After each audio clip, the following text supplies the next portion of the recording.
توقعاتي لنتيجة مباراة النادي الأهلي والاتحاد السكندري، وأيضا التشكيل المتوقع للنادي الأهلي، وكمان هقول لكم على ترتيب النادي الأهلي وترتيب نادي الاتحاد السكندري في الدوري المصري قبل المباراة. وكمان في نهاية الفيديو هقول لكم على نتائج مباريات أمس اللي كان من ضمنها مباراة لنادي الزمالك في الدوري المصري. السلام عليكم ورحمة الله وبركاته. قبل ما ابدا معاكم الفيديو اللي ما تنسونيش باللايك، اللايك فضلا وليس امرا، واللي مش مشترك في القناه يشترك ويفعل زر الجرس عشان خاطر يوصلك كل جديد من ملعب احمد الكوتش. ويلا بينا نخش على الفيديو. اول حاجه معانا التشكيل المتوقع للنادي الاهلي، وبعدين بعد التشكيل هقول لكم على النتيجه المتوقعه. في حراسة المرمى محمد الشناوي، اتنين في الدفاع ناحية اليمين ياسر ابراهيم، ناحية الشمال محمد عبد المنعم، وينج يمين محمد هاني، وينج شمال عمر كمال عبد الواحد. نروح لخط الوسط واللي بيضم ثلاث لعيبة. يعني انا حاطط مروان عطية وفريحه، يعني في ثلاث لعيبة كوكا وديانج وقفشة، في واحد فيهم هيلعب من وجهة نظري انا، يعني المفروض يلعب قفشة، ديت وجهة نظري انا. يعني كوكا المباراة اللي فاتت ما كانش هو كوكا، وديانج لسه راجع من الإصابة طبعا، وفرقة نادي الاتحاد السكندري طبعا فرقة كبيرة، فطبعا مش لازم تنزل فيها لعيبة أو تجرب فيها لعيبة. يعني قفشة طبعا لاعب كبير وبيلعب مع النادي الأهلي بقاله فترة، ما كانش مصاب ورجله في الملعب، المفروض إن هو يلعب على طول. يعني أنا حاطط مروان عطية وقفشة الاتنين في خط الوسط، وقدامهم إمام عاشور صانع ألعاب. نروح بقى على ثلاثة في الهجوم. يعني انا رضا سليم المفروض ان هو لعب المباراه اللي فاتت، بس انا بصراحه مانيش حاطه في التشكيل خالص، لان رضا سليم مش هو رضا سليم خالص. يعني انا حاطط بصراحه حسين الشحات ناحيه اليمين مكان رضا سليم، ورضا سليم اساسا المفروض ان هو اصلا مكانه في الشمال، بس انا مش حاطط رضا سليم خالص لا في اليمين ولا في الشمال. انا حاطط حسين الشحات ناحيه اليمين، واحمد عبد القادر حاطه ناحيه الشمال، وطبعا في الهجوم كهربا. كهربا يا كولر، كهربا لازم يلعب، ما تألفش يا كولر. كهربا لازم يلعب من بدايه المباراه، انت نزلت موديست الماتش اللي فات، يعني بصراحه يعني كانك عملت جريمه بالظبط. يعني انت المفروض الماتش ده ماتش زي بتاع فاركو ده، النادي الاهلي كان المفروض كان طلع بثلاثة أربعة بصراحه. يعني الاهلي جاله كميه فرص، اي نعم موديست هو اللي جاب ركله الجزاء بتاعت النادي الاهلي، اللي من خلالها امام عاشور حط، هو اللي حط الجونين، بس من خلال ركله الجزاء ديت امام عاشور هو اللي حط ركله الجزاء، هو اللي دخلها، يعني هو اللي احرزها. لكن بخلاف كده موديست ضيع ثلاث اهداف محققه خلال المباراه. انا فاكر الثلاث فرص، يعني مش ثلاث فرص بقى، ثلاث انفرادات، انفراد منه للجون، يعني مفيش حد معاه حتى. يعني اول كرة عرضية من حسين الشحات من ناحية اليمين راحت على موديست، موديست هو لوحده خلاص كرة بتجلش من على رجله بطريقة يعني لا تعقل بصراحة. يعني لو اي عيل صغير هيلمسها برجله هيحطها جون على طول، مفيش حد معاه، مفيش حد مضايقه، هو لوحده. وحسين الشحات حاططها له بصراحة بلسم على رجله، يعني عايزة حد بس يلمسها كده. يعني بصراحة الكرة ديت يا موديست انت كده ظلمت في حسين الشحات، لان كان هو هيتحسب له، كان هيتحسب له اسيست. ان انت لو كنت جبت الكره دي كان هيتحسب حسين الشحات اسيست، كان هيبقى اسيست عالمي. بس انت كده ضيعت جون وضيعت الاسيست على حسين الشحات. ديت اول كوره. تاني كوره بوش رجل امام عاشور بصراحه، يعني الكوره ما تجيش غير من لاعب عالمي من امام عاشور. بصراحه الكره هي اساسا الكره لفه، الكره اللي بتلعب بوش العرض بوش الرجل ديت، الكره اساسا المفروض بتبقى في الاول بتبقى لفه، بتحس ان كده ان هي بعيده عنك. يبقى انت راجل، يعني انت راجل كبير عندك، يعني لاعب كبير عندك 38 سنه ولا 37 سنه، المفروض الحاجات دي كلها اصلا تكون المفروض يعني عدت عليك، ملهاش علاقه بقى انت يعني كبير. يعني المفروض انت كل ما تبقى كبير، يعني كل ما يبقى عندك خبرات، الحاجات اللي زي ديت المفروض تجيلك، يعني المفروض تحطها في الجون مستريح خالص، تضيعها بقى ما تضيعهاش.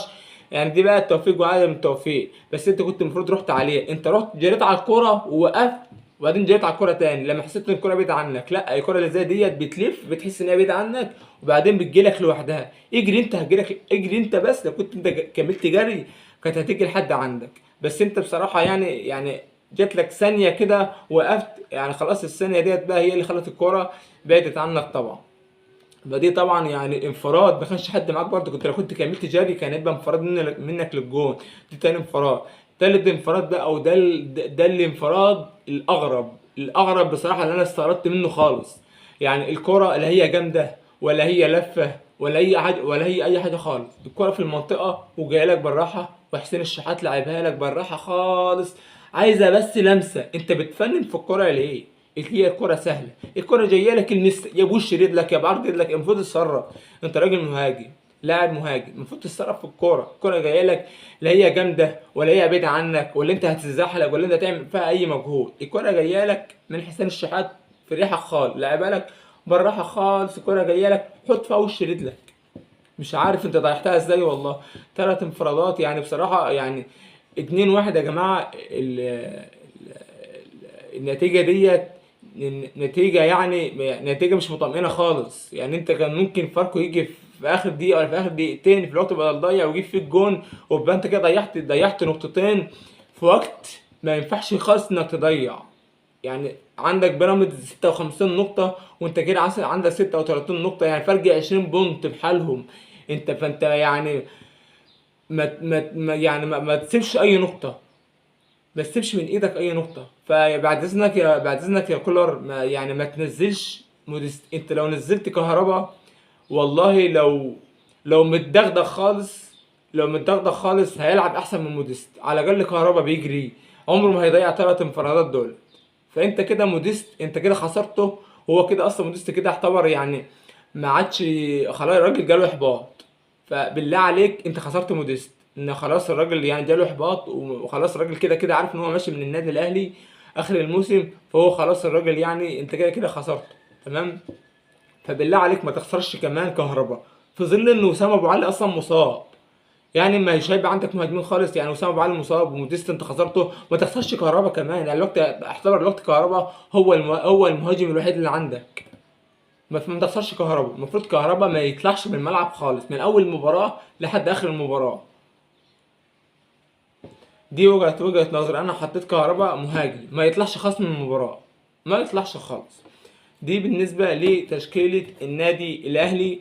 توقعاتي بقى لنتيجة المباراة. أنا توقعاتي إن النادي الأهلي هيكسب يا إما 2-0، يا إما 2-0 للنادي الأهلي، يا إما 3-1 للنادي الأهلي وكهربا هيسجل. أنا بتوقع إن كهربا هيسجل، وخليكم فاكرين توقعاتي ديت لأن أنا هفكركم فيها في الفيديو اللي جاي. طيب المباراة هتتلعب الساعة 7 مساء يوم 18/6 اللي هو يوم الثلاثاء اللي هو النهاردة يعني. طيب تمام كده. نروح بقى على ترتيب النادي الأهلي وترتيب نادي الاتحاد السكندري في الدوري قبل ما يلعبوا النهاردة يعني الساعة 7 مساء. طيب النادي الاهلي والنادي الاتحاد السكندري هما الاثنين عندهم 36 نقطة. النادي الاهلي عنده 36 نقطة ونادي الاتحاد السكندري عنده 36 نقطة.